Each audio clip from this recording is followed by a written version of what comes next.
C'est aujourd'hui que s'ouvre un procès un peu particulier aux assises du Rhône, celui d'une femme accusée d'avoir provoqué la mort de son concubin avant de le congeler.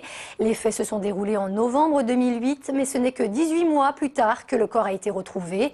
Le tribunal tentera justement de déterminer les circonstances exactes de ce drame.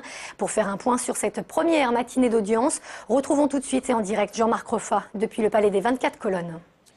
Ce n'est pas un cadavre, c'est Jean-François. C'est en ces mots et en pleurant que Guylaine Colobert s'est exprimée ce matin pour justifier son comportement. Elle a poursuivi en disant « On s'est disputé, je voulais partir, il ne voulait pas. Je me souviens d'un ou deux coups de poing, d'avoir entendu un craquement, c'était celui de sa côte brisée.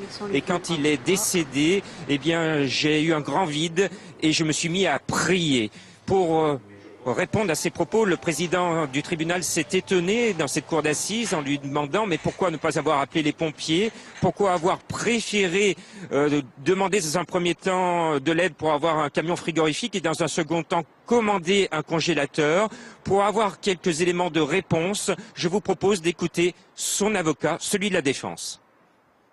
Elle a des regrets parce qu'elle s'est rendue compte qu'elle avait commis ces faits-là et qu'elle était à l'origine de ce décès. Donc c'est quand même le minimum, je veux dire, et c'est une réalité.